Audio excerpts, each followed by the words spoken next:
Buenas noches. La interpretación es y ha sido esencial en la función judicial.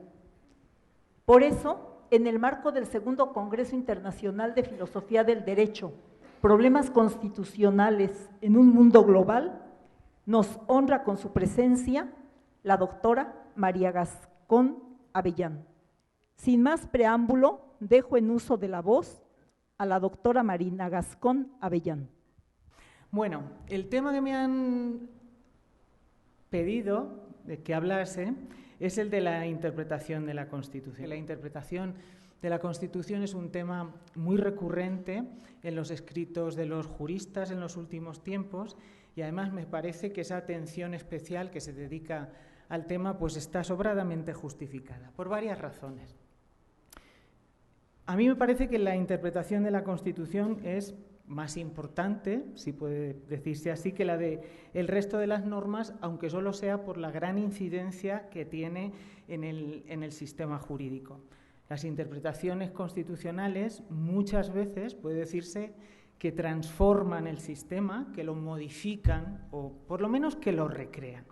Y además esa modificación o esa recreación del sistema muchas veces puede llegar a ser reprobable porque con ella se traspasan a veces los límites del juicio de constitucionalidad para realizar lo que muchos consideran, yo también en ocasiones, que es un simple juicio ideológico o político. De hecho, la interpretación de la Constitución es objeto de encendidas controversias. Todos los sistemas jurídicos constitucionales han conocido y conocen polémicas por algunas interpretaciones muy cuestionables de la Constitución, interpretaciones hechas en nombre de una justicia constitucional. Esta transformación del sistema a la que me estoy refiriendo, que se produce con ocasión de la interpretación de la Constitución, tiene su causa en dos cuestiones evidentes. Por una parte, en la fuerza normativa de la Constitución, que naturalmente obliga a todos los operadores jurídicos a hacerla vigente en todos los procesos, y tiene su causa también en la alta indeterminación de muchos de los preceptos de nuestras constituciones actuales. Una indeterminación pues, que termina dejando en manos de los jueces una anchísima discrecionalidad interpretativa.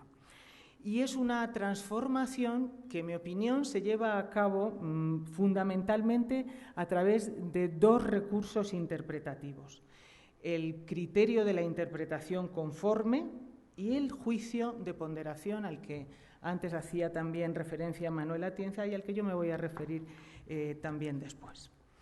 Yo no pretendo analizar aquí, y desde luego mucho menos con detalle, estos dos recursos interpretativos, que por lo demás creo que son de sobra conocidos. Lo que quiero hacer en estos 40-50 minutos en que pretendo hablar es analizar o señalar cómo el uso de estos recursos interpretativos da pie muchas veces a la transformación de la magistratura en sujeto político y plantea en consecuencia un problema serio, un problema profundo, que es el del delicado equilibrio entre el juicio político o juicio de oportunidad y el juicio de constitucionalidad, es decir, entre el principio democrático y la supremacía de la Constitución. Pero antes de entrar en el análisis de estas cuestiones, me parece conveniente recordar, porque creo que es el punto de partida, cuáles son los límites del juicio de constitucionalidad. Unos límites que, como ahora mismo diré, tienen que ver con la manera de entender la Constitución y, paralelamente, con la forma en que concebimos las relaciones entre Constitución y ley. Vamos, por tanto, con esta primera cuestión. Bueno, afirmar que la Constitución es la norma suprema del sistema y que se impone a todos los poderes y, en particular, y también al Poder Legislativo, es algo que ofrece muy poca discusión. Es una cosa que se da por hecha y que no tiene mayor discusión. Es más, esta es seguramente la aportación más significativa del Estado constitucional de derecho. Y, de hecho, muchas veces se suele decir que el Estado constitucional de derecho es justamente eso, un paso más en el desarrollo del Estado de Derecho. El Estado legislativo suponía la sumisión a derecho de la Administración y de los jueces, y el Estado constitucional de derecho supone someter también al legislador a derecho. Sobre esto no hay mayor discusión. Sin embargo, las relaciones entre la Constitución y la ley sí que pueden interpretarse aún en el seno de esa concepción constitucional como norma que se impone a la ley, sí que pueden interpretarse aún conforme a dos modelos, o pueden hacerse dos lecturas de esta supremacía de la Constitución sobre la ley. Según una primera lectura, que yo creo que podríamos llamar constitucionalista o incluso también judicialista, la Constitución se concibe como una norma que encierra un proyecto político y social bastante bien articulado y cerrado. Es decir, la idea es que la Constitución contiene soluciones para la mayor parte de los problemas sociales mínimamente importantes, mínimamente serios, aunque esas soluciones no estén siempre claras y haya que recurrir a veces a complicadas o a sofisticadas técnicas argumentativas o interpretativas. Pero tiene soluciones para todos los conflictos importantes. De manera que cuando se concibe así la Constitución, pues la ley solo puede concebirse casi como una concreción de las abstractas previsiones constitucionales. Y por eso este modelo, que para mí podría llamarse también judicialista, en este modelo son los jueces los que desempeñan un papel fundamental en la concreción de las normas que en cada momento concreto configuran el sistema. Sobre todo los jueces constitucionales, a la hora de controlar la constitucionalidad de la ley, pero también los jueces ordinarios que pueden aplicar la Constitución en detrimento de la ley si fuera necesario. Es decir, en esta primera manera de entender la Constitución, los jueces ocupan el centro del sistema, tienen un papel central en el sistema. De acuerdo con esa segunda lectura de la Constitución a la que antes me refería, una lectura que podría denominarse democrática, la Constitución no encierra un proyecto social o político cerrado o perfectamente acabado. Es decir, no predetermina la solución para todos los conflictos, sino que se limita simplemente a fijar las reglas del juego político, las reglas de la competencia política y también el marco abierto de valores en el que el legislador puede moverse. Pero dentro de ese marco de valores caben opciones políticas de muy distinto signo. Este modelo, que puede llamarse también, creo, legalista, en él el legislador democrático tiene un papel fundamental, porque es quien determina qué normas entre las constitucionalmente posibles conforman un sistema político histórico concreto. De manera que el juez ordinario viene sujeto al principio de legalidad y el juez constitucional solo debe declarar inconstitucional la ley cuando ésta rebase el marco de posibilidades políticas que la Constitución permite. Naturalmente, estos son dos lecturas extremas o ideales de la Constitución y la realidad de los sistemas constitucionales se mueve entre estas dos lecturas o entre estos dos modelos. Pero lo que sí que creo es que el principio democrático exige aproximarse más a esa segunda visión de la Constitución. Si nos aproximamos a la primera, tendremos probablemente un sistema más constitucionalista, más jurídico, pero sin duda menos democrático. Y esa lectura democrática de la Constitución, que a mí me parece exigible si queremos ser respetuosos con el principio democrático, se refleja en el lugar que la ley debe ocupar en el sistema y que podría resumirse de esta manera. La ley, por cuanto expresión del principio democrático, sigue teniendo en el sistema constitucional una autónoma razón de ser y un ámbito propio que el juicio de constitucionalidad no puede invadir. De aquí derivan, quiero insistir en ello, dos consecuencias obvias para los jueces. La primera es que los jueces ordinarios vienen sujetos al principio de legalidad sin que con la excusa de hacer valer la Constitución en el caso del que están conociendo, puedan invadir el espacio de la política. Y el juez constitucional debe realizar su función de control de constitucionalidad de la ley con una separación rigurosa entre las cuestiones políticas y las cuestiones de constitucionalidad. En definitiva, la función del Tribunal Constitucional no es la de sustituir al Parlamento, que goza de una indudable libertad política, por tanto, no es la de fijar la mejor ley desde la perspectiva constitucional, sino tan solo la de eliminar aquellas leyes que resulten intolerables. Por eso, en su tarea de controlar la constitucionalidad de la ley, el tribunal no debe entrar a valorar los móviles políticos que han animado al legislador y mucho menos debe sugerir o directamente imponer al legislador una opción política determinada. En pocas palabras, el Tribunal Constitucional no debe influir en la dirección política del país. Las dificultades para mantener esta separación rigurosa entre juicio político y juicio de constitucionalidad pueden examinarse, como decía antes, al hilo de esas dos particularidades de la interpretación que comentaba al inicio, el principio de la interpretación conforme y el juicio de ponderación. Ambas técnicas conllevan un riesgo claro de intromisión de los jueces, sean constitucionales u ordinarios, en el ámbito de la política, con el consiguiente riesgo de afectación del principio democrático y, de paso, riesgo también de deslegitimación de la función judicial. Quiero analizar aquí muy someramente estos riesgos, pero antes de nada me apresuro a hacer una aclaración. Aunque existen dos grandes sistemas de justicia constitucional, el de jurisdicción concentrada y separada y el sistema de jurisdicción difusa, en realidad las diferencias entre estos sistemas no son tantas, o por lo menos no son en las cuestiones esenciales a las que yo pretendo referirme aquí.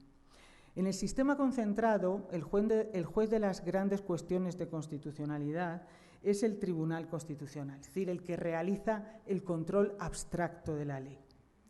En los sistemas de jurisdicción difusa, estas funciones de control abstracto de la ley las suele desempeñar el Tribunal Supremo o una sala del mismo. Y por eso en adelante, y esta es la observación, cuando hable de Tribunal Constitucional o de juez constitucional sin más, ha de entenderse que me refiero a la función de control abstracto de la ley que ejercen ambos órganos.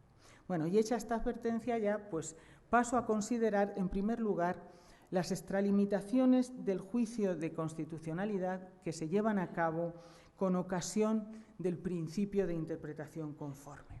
Voy a ir rápida sobre esta cuestión. ¿Qué es la interpretación conforme? Bueno, la interpretación conforme es, como sabemos, un principio interpretativo que establece que entre las interpretaciones plausibles de una ley solo son legítimas aquellas que se acomoden a la Constitución. Por tanto, se trata de un principio extremadamente trivial que deriva de la primacía constitucional y que lo que hace dentro de esas interpretaciones plausibles de la ley es discriminar entre las que son compatibles con la Constitución y aquellas que no lo son. Pero me interesa subrayar esta cuestión.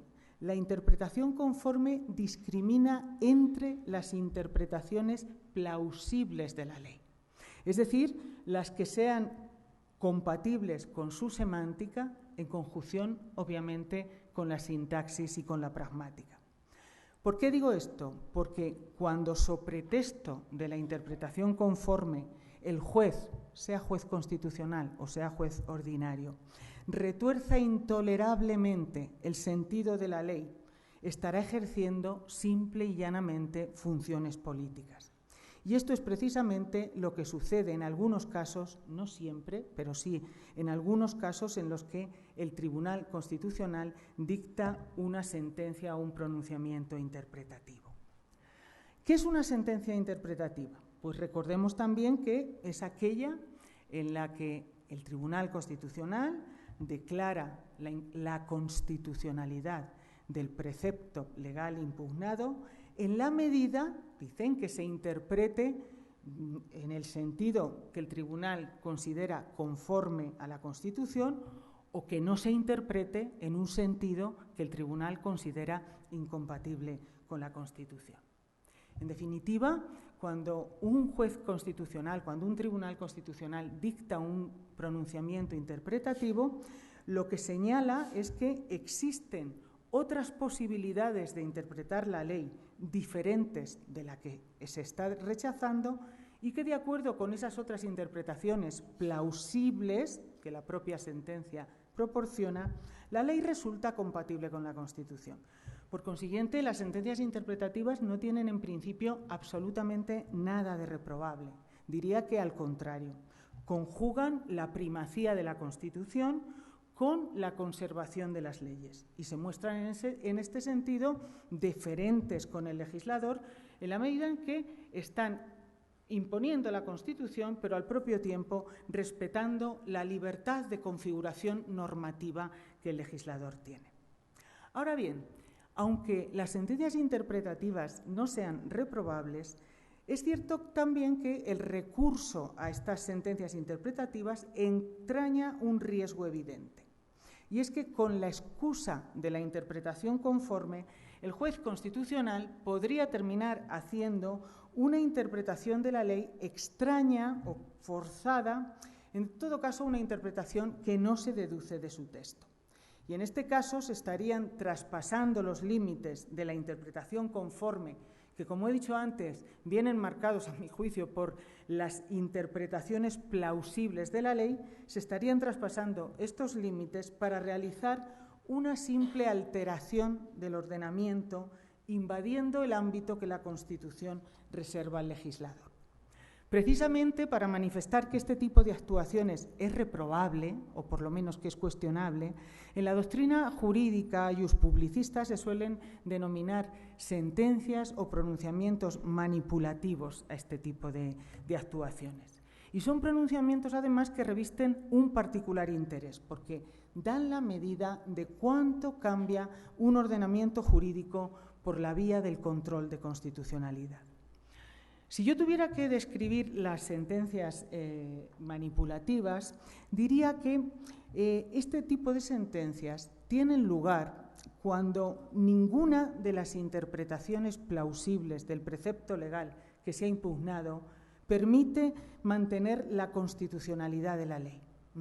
Pero no obstante, el Tribunal Constitucional no considera conveniente, no considera adecuado anular el precepto legal. El tribunal, en este caso, tiene una posibilidad de salvar la constitucionalidad de la ley y esa posibilidad es manipular la interpretación de la misma. Es decir, forzar las posibilidades interpretativas de la ley, o si se quiere, hacer una interpretación contra legen, a fin de que la ley, resulte compatible con la Constitución. Las manipulaciones que pueden llevarse a cabo con la excusa de la interpretación conforme son de muy distinto tipo, pero a mi juicio las que resultan más evidentes, o por lo menos más impactantes en el sistema, son las que tienen lugar a través de lo que también se ha denominado en la doctrina iuspublicista sentencias aditivas.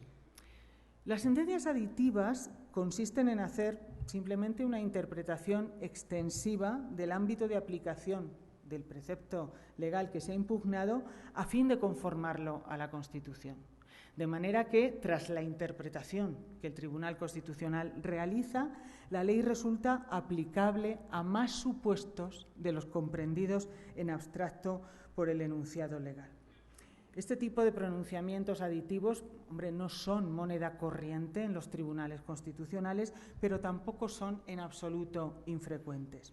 Por ejemplo, en el Tribunal Constitucional Español, este tipo de pronunciamientos aditivos ha permitido durante mucho tiempo, durante el tiempo en que no había cobertura legal para estas cuestiones, ha permitido extender a las parejas de hecho pues muchos de los derechos que la ley solamente concedía a los matrimonios.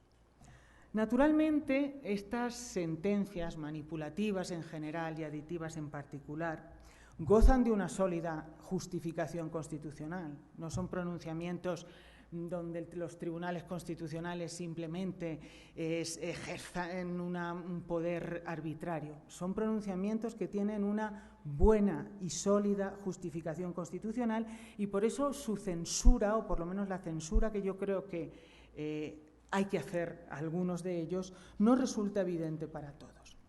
¿Por qué resultan justificadas? Por ejemplo, una sentencia aditiva se produce en el ámbito de lo que se denomina la inconstitucionalidad por omisión. Es decir, cuando se impugna una ley, no por lo que dice, sino justamente por lo que no dice. Es decir, en la medida en que no está previendo algo.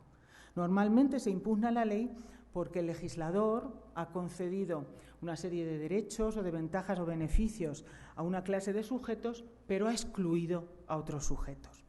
El tribunal en estos casos entiende que la ley es inconstitucional porque al privar a ese grupo de sujetos de esos derechos se ha vulnerado el principio de igualdad.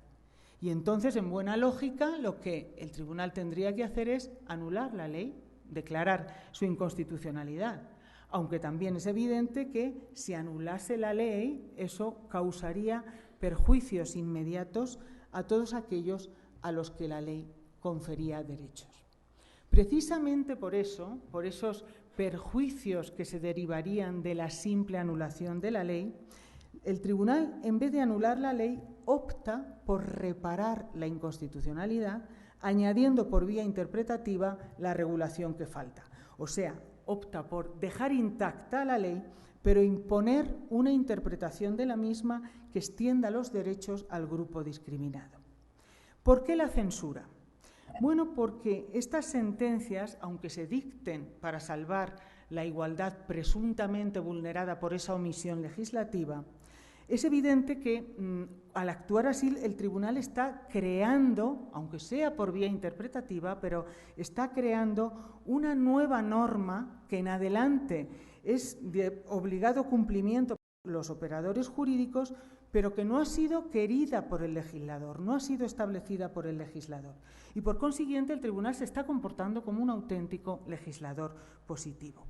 Es más, yo diría que el propio hecho de que el Tribunal Constitucional en estos supuestos no considere adecuado o conveniente anular simplemente la ley y en vez de eso opte por dictar una sentencia dictiva, está mostrando a las claras que el tribunal está haciendo valoraciones políticas. Es decir, al tribunal le gusta la ley, le gusta además desde el punto de vista político y por eso no desea o no considera conveniente simplemente anularla.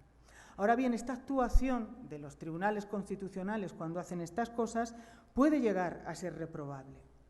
En primer lugar, porque una sentencia de este tipo puede originar una situación de inseguridad jurídica. ¿Por qué? Pues porque normalmente los derechos que la sentencia reconoce al grupo de sujetos discriminados, como esos derechos no existían hasta ahora, falta también la regulación de su ejercicio y, sobre todo, faltan también, en muchas ocasiones, las previsiones económicas que son necesarias para su satisfacción. Esta regulación y estas previsiones económicas son necesarias para evitar que el ejercicio de los derechos que ahora se reconocen en la sentencia se desborde más allá de lo previsto y querido por esa interpretación constitucional. Pero es evidente que el tribunal no puede hacer esta regulación. Si puede decirse así, el tribunal resulta un órgano torpe para legislar positivamente. Pero sobre todo a mí me parece que la censura fundamental está en que al actuar así el tribunal está claramente arrebatando al legislador competencias que le son propias.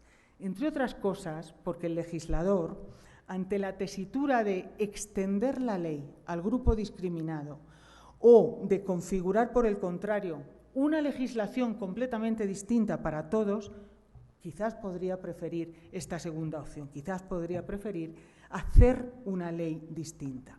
Por eso podría decirse que cuando existen distintas posibilidades políticas, distintas posibilidades legislativas para eliminar la inconstitucionalidad, la interpretación o la manipulación que realiza el tribunal es una forma de arrebatar al legislador su libertad de configuración normativa. Como es obvio, no estoy queriendo decir con esto que las actuaciones manipulativas impugnen el recurso a la interpretación conforme. De hecho, la interpretación conforme es el corolario de la primacía constitucional y, por tanto, su uso pertenece a la lógica del sistema. Pero creo que este tipo de pronunciamientos sí que pone de relieve que la interpretación conforme es una técnica de muy delicado manejo que obliga al Tribunal Constitucional a realizar constantemente un esfuerzo autoinhibitorio a fin de no terminar transformándose en un legislador positivo. Por lo demás, más allá de todos estos pronunciamientos, en mi opinión, la intromisión de la justicia constitucional en cuestiones políticas viene muchas veces propiciada por la indeterminación del propio texto constitucional, un texto en el que son frecuentes cláusulas muy abiertas o de fuerte contenido valorativo. Esto me parece claro. Cuando los preceptos de la Constitución, implicados en una cuestión de inconstitucionalidad, están altamente formalizados, su interpretación no ofrece casi ningún problema. Por ejemplo, no habría lugar a cuestionar la actuación de un tribunal constitucional si el tribunal invalidase una ley que establece la pena de muerte para ciertos delitos, sencillamente porque la interpretación del precepto constitucional que proscribe la pena de muerte no plantea ninguna duda. El tribunal simplemente habría, en estos casos, interpretado la Constitución, aplicado, ejecutado, casi diríamos, la Constitución en un supuesto clarísimo. Sin embargo, cuando lo que está en juego es un precepto constitucional de significado altamente indeterminado, es decir, cuando no está claro qué es lo que la Constitución permite o prohíbe en un determinado punto, entonces el juicio de constitucionalidad resulta notablemente discrecional. En algunos casos resulta tan discrecional que pareciera que el Tribunal Constitucional viene inevitablemente abocado a convertirse en un sujeto político y, por consiguiente, la polémica en estos casos está servida. Los casos más delicados tienen lugar cuando la indeterminación afecta a principios o valores constitucionales cuya interpretación es socialmente muy controvertida. Por ejemplo, el derecho a la vida en los casos de eutanasia y aborto. Antes Manuel Atienza hacía referencia a ellos también. Porque no es nada imposible ni nada raro que en casos como estos los tribunales constitucionales terminen fijando directamente el significado de estos principios o valores de manera intolerable desde la perspectiva del principio democrático. Por ejemplo, no cabe duda que si una ley que regula la eutanasia y ha sido votada por una amplísima mayoría en el Parlamento, fuese invalidada por un tribunal constitucional por vulnerar el derecho a la vida, tendría todo el sentido preguntarse quién es el tribunal para imponer su interpretación del derecho a la vida por encima de la que ha hecho el legislador democrático.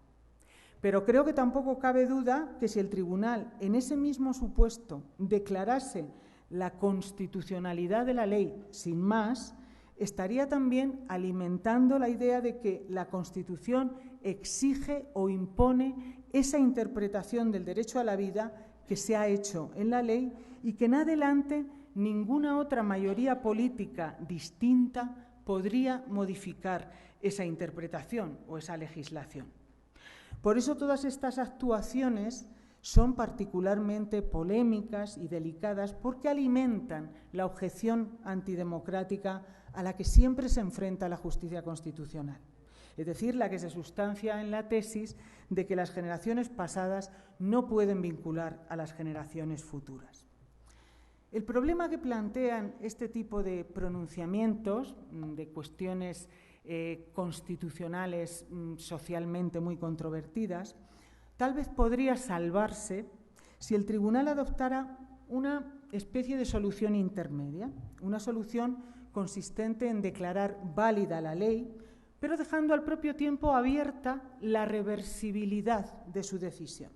Es decir, se trata de que, por razones democráticas, y habida cuenta la duda, es preferible diferir la cuestión al criterio de la mayoría, o sea, declarar válida la ley por el momento, pero reconociendo que los argumentos que invocó la minoría que impugnó la ley tienen también peso suficiente como para dudar. En todo caso, lo que todo esto pone de relieve son las dificultades existentes en constituciones como las nuestras para que el juicio de constitucionalidad se mantenga dentro de sus estrictos límites. Quiero hacer ahora referencia a la otra gran particularidad de la interpretación en los sistemas constitucionales, que tiene que ver también con el fuerte contenido material o sustantivo de nuestras constituciones y, por tanto, con la gran indeterminación de la Constitución. Una indeterminación que se manifiesta de modo particular cuando se producen colisiones, si puede llamarse así, entre preceptos constitucionales que son especialmente frecuentes en materia de derechos y libertades. Me refiero, obviamente, al juicio de ponderación. Quiero detenerme un poquito en esta cuestión porque que me parece especialmente seria, incluso más seria o más grave que la cuestión anterior, porque puede dar pie a la intromisión de la justicia ordinaria en el ámbito de la política, minando de este modo el principio democrático y el de separación de poderes en los que se asienta todo el edificio constitucional. Las constituciones de nuestro tiempo, no hace falta insistir en ello, no son simples cartas formales de distribución del poder, sino que reconocen también, y este es su punto fundamental, esta es su virtud, su gran virtud, reconocen también un catálogo de derechos y principios de justicia que en realidad son el reflejo de las concepciones morales vigentes en la sociedad de que se trate. Algunos suelen decir que este conjunto de principios de justicia son en realidad moral positivizada. Se reconoce el valor de la libertad, de la igualdad, de la vida, el pluralismo político, se reconoce el valor de la asistencia sanitaria, de la libertad ideológica, de pensamiento, el de la intimidad, el honor, en fin, muchos valores de muy distinto tipo. Ahora bien, precisamente porque la juridificación, porque todos estos principios son en realidad juridificación de valores morales, por lo general su formulación se realiza con frases muy contundentes, sí, pero que padecen de una altísima indeterminación y, por tanto, pueden surgir luego dudas no sobre la fortaleza de los valores protegidos, que sobre esto no surge ninguna duda, sino sobre el alcance de estos valores en los casos concretos. Tomemos de nuevo el derecho a la vida, al que ha aludido antes Manuel Atienza y al que me parece que he hecho yo ya también alguna referencia. Las constituciones de nuestro tiempo suelen reconocerlo todas con una contundencia lapidaria. Por ejemplo, la española. Todos tienen derecho a la vida.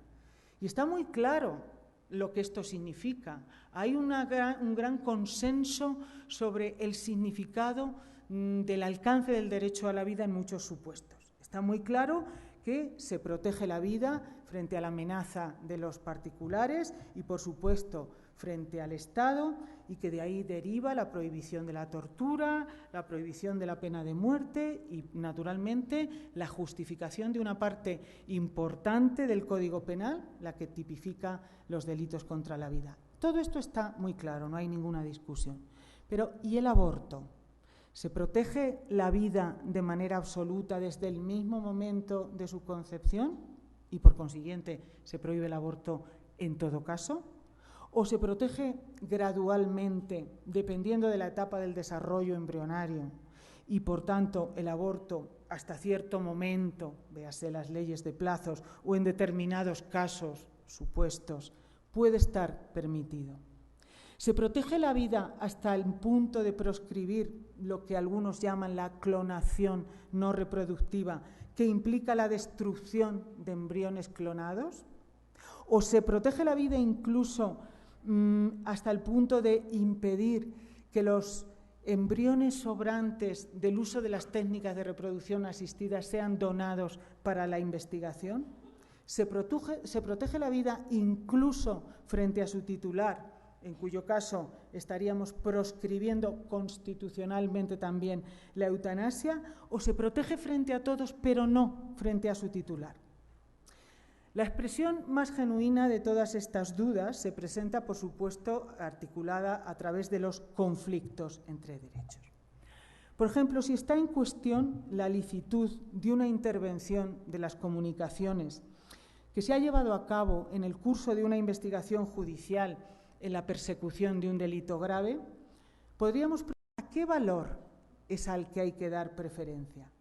¿Al valor de la privacidad en las comunicaciones, que es un valor esencial? A mí me parece que uno de los más esenciales en un contexto social dominado por la amenaza de ese valor por el desarrollo de las tecnologías. ¿O habría que dar, por el contrario, preferencia al valor de la seguridad y, por consiguiente, al interés del Estado en la persecución del delito y en el castigo del delincuente? ¿A cuál?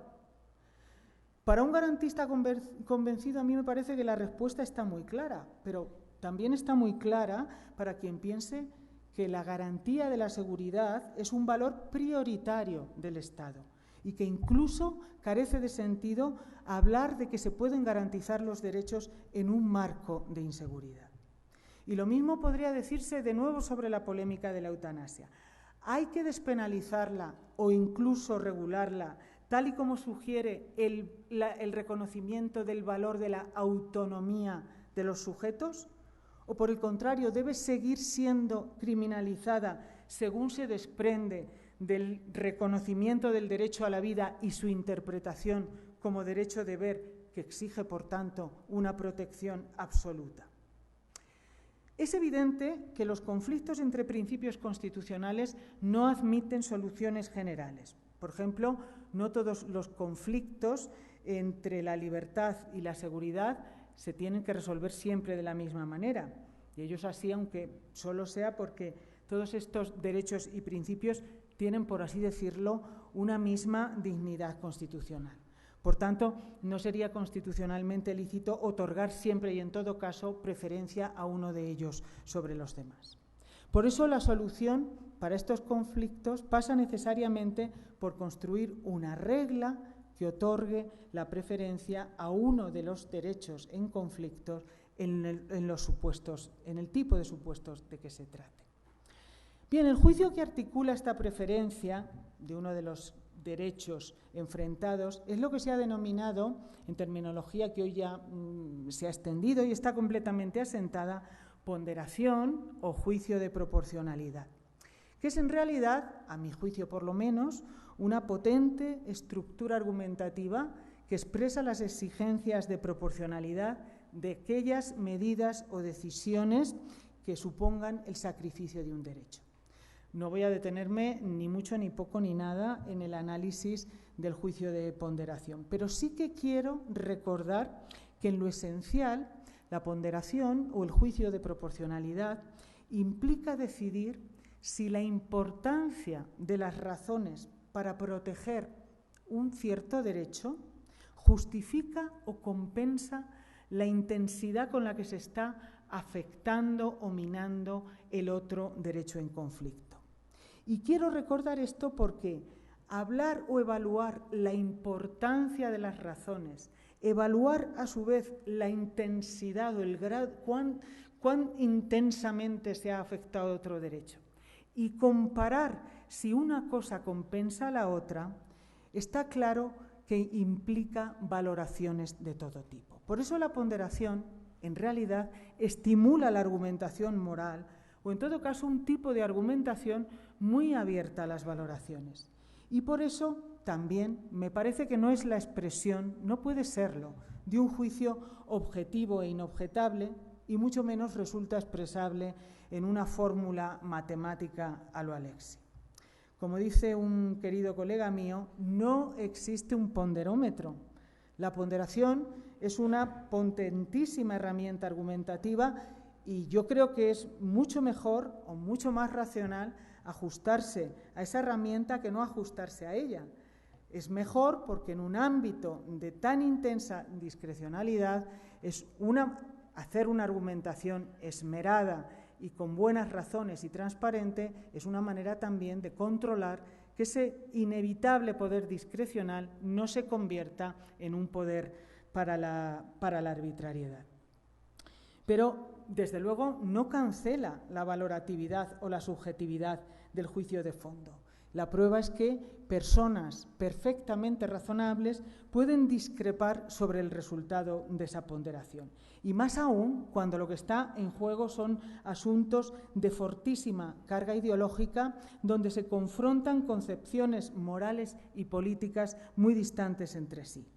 Por eso, en el ámbito de la ponderación judicial se pone en riesgo claramente el respeto a la legalidad. ¿O acaso no sabríamos decir con antelación lo que va a resultar de la ponderación de tales o cuales magistrados en un asunto polémico cargado de connotaciones morales o religiosas o políticas? Probablemente podríamos anticiparlo. De todos modos, a mi juicio, el problema fundamental que la ponderación plantea no es tanto el de la a veces intensa subjetividad de la decisión o el de la casuística que ello conlleva, con el riesgo de destrucción, por así decirlo, de la normatividad del sistema. El problema fundamental, a mi juicio, es la facilidad y diría que la alegría con la que puede recurrirse a esta estructura argumental cuando el juez desea hacer prevalecer sus convicciones de justicia sobre las expresadas en la ley. En definitiva, cuando se desea esquivar la ley. Me explico un poco en esto. Los jueces ordinarios no deberían ponderar casi nunca. Para los jueces ordinarios la ponderación tiene que ser algo excepcional. Y esto por dos razones fundamentales. En primer lugar, porque la mayoría de los casos que pueden considerarse como un genuino conflicto de principios y donde, por tanto, procedería la ponderación, es decir, casos en los que no existe una regulación legislativa expresa, por ejemplo, casos en los que está en juego si hay o no, si se puede ejercer o no la objeción de conciencia de los farmacéuticos a la venta de la llamada píldora del día después o incluso a la venta de preservativos, donde la ley no ha previsto expresamente nada. O casos en los que hay ley, pero la ley es tan excesivamente amplia y abierta que realmente no dice mucho. Por ejemplo, la tipificación del delito de injurias. En estos casos en los que, como digo, sí que existe un genuino conflicto de principios, la verdad es que el Tribunal Constitucional, por regla general, ya ha tenido la ocasión de ponderar y ha ido construyendo poco a poco casos paradigmáticos, reglas, es decir, ha ido diciendo, indicándoles a los jueces cómo hay que actuar en ese tipo de supuestos. Y, por tanto, lo que los jueces tienen que hacer es ajustarse a esas reglas. Pero, en segundo lugar y sobre todo, los jueces no tienen que ponderar casi nunca, porque en los casos en los que existe una ley clara y precisa, relevante para el asunto del que están conociendo, es decir, en la mayoría de los casos, en estos casos no hay mucho que ponderar. Mejor dicho, el legislador ya ponderó y proporcionó una regla, la regla legislativa. Y lo que el juez tiene que hacer ahora es seguir esa regla, seguir, en definitiva, la ley. Ahora bien, no es impensable que el juez pueda eludir la aplicación de la ley de una manera muy simple, a saber, adoptando un enfoque ponderativo para resolver la cuestión. En lugar de adoptar un enfoque, diríamos, de reglas, un enfoque subsuntivo, adopta un enfoque ponderativo. ¿Cómo? Transformando el caso, que es un simple caso de relevancia legal, porque existe una regla legal que da una solución más o menos clara y precisa para el asunto, transformándolo en un conflicto de principios que ahora sí deberá ser resuelto mediante la ponderación. Es relativamente sencillo para los jueces hacer esto. Basta con poner de relieve el principio o bien constitucional que hay detrás de la regla legal aplicable y confrontarlo con otro principio constitucional que juega en sentido contrario. Prueba de la facilidad para principializar, permítanme que use esta expresión, los casos, para constitucionalizarlos, para convertir casos que son de simple relevancia legal en casos de relevancia constitucional. Prueba de esta facilidad se muestra, y a mí me gusta por eso, aunque sea un ejemplo manido, recurrir siempre a él, en el famoso ejemplo de Alexi de la alimentación de las palomas. Lo recuerdo para quien no lo sepa, que el caso era el siguiente: una señora mayor en una ciudad de Alemania que tiene la costumbre de darse su paseo matinal y alimentar a las palomas. Pero un día es sancionada con una multa poco importante, una multa simbólica, es sancionada porque había infringido una ordenanza municipal que prohibía alimentar a las palomas. La señora, que tenía tiempo y ganas, recurre la sanción, se va confirmando en distintas instancias, pero sigue recurriendo y llega finalmente hasta el Tribunal Constitucional. Prueba del tiempo libre que tenía la señora. Pero prueba también, a mi juicio sorprendente, del tiempo libre que tenía el tribunal, es que el tribunal admite el conflicto por considerarlo relevante desde el punto de vista constitucional. Es importante señalar que se trataba ni siquiera de una ley, sino de una simple ordenanza municipal que proscribe esa acción y que prevé para ella una sanción prácticamente simbólica. El Tribunal Constitucional lo admite porque entiende que en ese caso, que en línea de principio yo creo que a cualquiera nos debería parecer un caso sin mayor relevancia que la ya ni siquiera legal, sino puramente administrativa, una ordenanza municipal, pero entiende que es una cuestión constitucional. ¿Por qué? Porque entiende que lo que hay en juego es un conflicto entre el principio constitucional que está detrás, que justificaría esa ordenanza, la protección del patrimonio. Se prohíbe esto para que las palomas no destruyan, en fin, los monumentos artísticos. Y por otro lado, y esto es lo llamativo y lo relevante a mi juicio, está en juego el libre desarrollo de la personalidad, que es el otro valor o principio constitucional que ampararía la conducta de la señora de poder seguir alimentando a las palomas. Lo de menos es la conclusión, la solución que finalmente termina adoptando el tribunal. Lo relevante para mí es que esto pone de relieve la facilidad con la que cualquier juez o tribunal mínimamente avezado puede terminar principializando un caso, constitucionalizando un caso para el que exista, no obstante, una regla legal más o menos clara y precisa. La posibilidad de excepcionar las reglas mediante la ponderación, es decir, de principializar estos casos de mera relevancia legal, se muestra en todas las jurisdicciones, desde luego, pero se muestra también incluso en la jurisdicción penal, donde yo creo que se debería imponer con más fuerza el principio de legalidad. Es relativamente sencillo y, desde luego, no infrecuente o no raro que ante conductas típicas y antijurídicas se pueda terminar considerando que la pena es desproporcionada para la vigencia de otro derecho. Por la misma consideración, se trata de poner de relieve el principio constitucional que está detrás de la regla que tipifica un determinado delito y confrontarlo con otro derecho distinto. No voy a sacar aquí a colación ejemplos de los que probablemente conocemos todos muchos.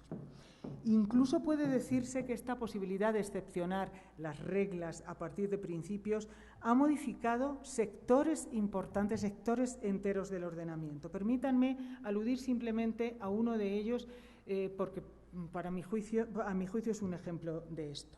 Me refiero a la modificación de la regla de exclusión de la prueba ilícita, modificación que ha tenido lugar en casi todas las jurisdicciones y que ha tenido como trasfondo también esa idea de la ponderación. Casi todos los sistemas, por lo menos el español, contiene una regla que dice que son ilícitas las pruebas obtenidas directa o indirectamente con violación de un derecho. para proteger, pues ¿qué? Pues el secreto de las comunicaciones, la inviolabilidad del domicilio, el derecho a la defensa u otros derechos que pueden verse gravemente afectados en el curso de una investigación penal.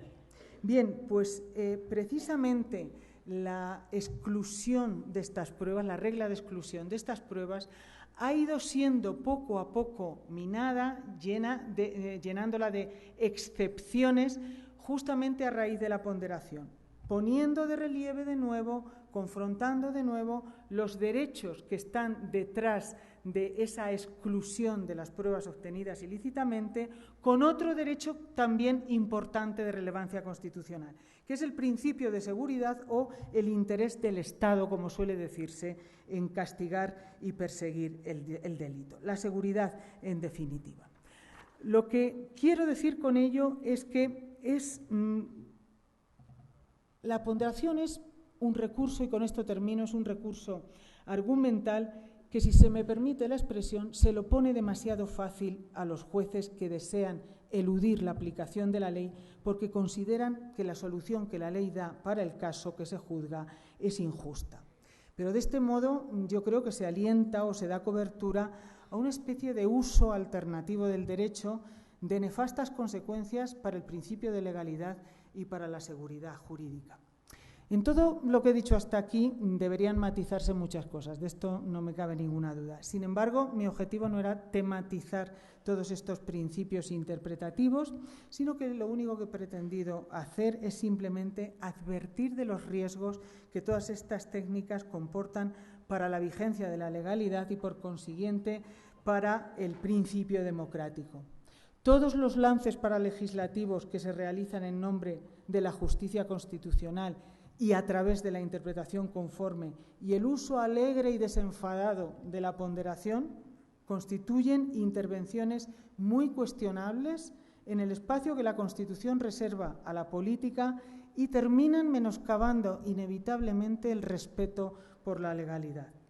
Es verdad que son muchas veces los propios legisladores quienes con su comportamiento minimizan el espacio de la política y socavan la dignidad de la ley, ellos solitos, sin necesidad de ayuda externa de ningún tipo.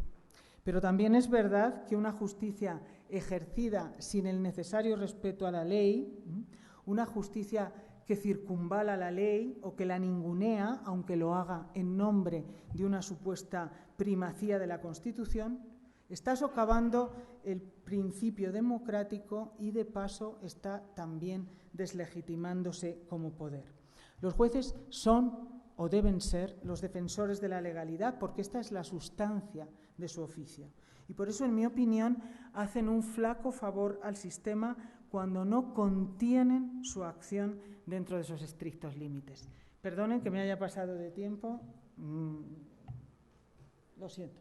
Ya está.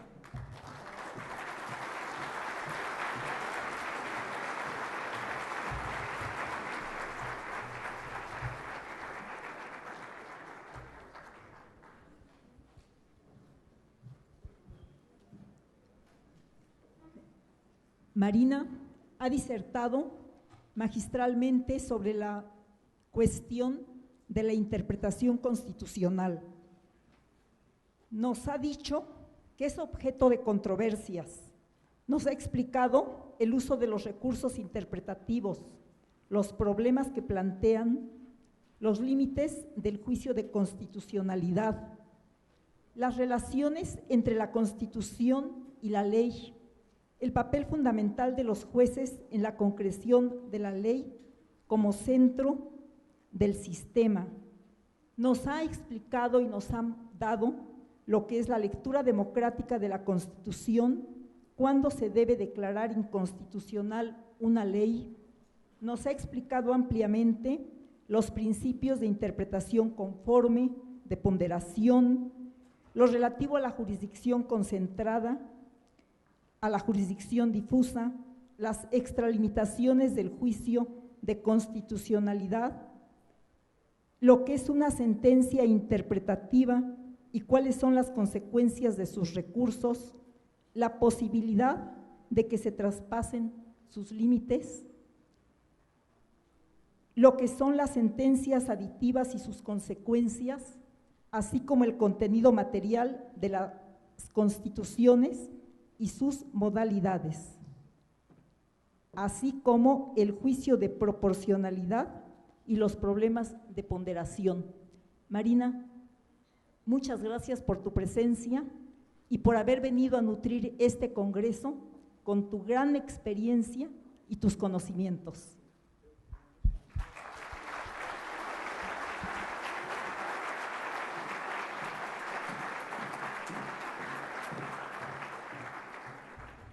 En este momento invito al magistrado licenciado Rodolfo Antonio Becerra Mendoza y al magistrado doctor Héctor Pichardo Aranza para que hagan entrega de los siguientes reconocimientos.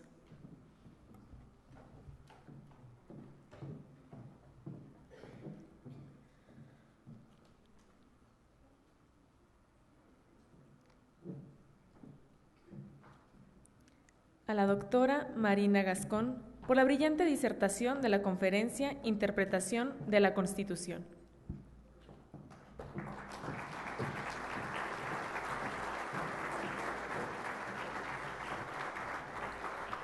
Y a la magistrada, maestra en Administración de Justicia, Armida Ramírez Dueñas, por su destacada participación como moderadora.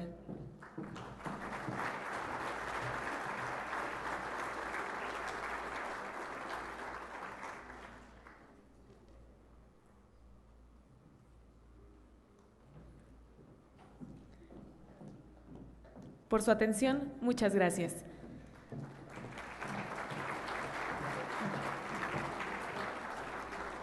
Les recordamos que el día de mañana los esperamos a partir de las 5 de la tarde, dando inicio con la conferencia Las Constituciones Nacionales frente al Derecho Internacional, el Casa Europeo. Buenas noches.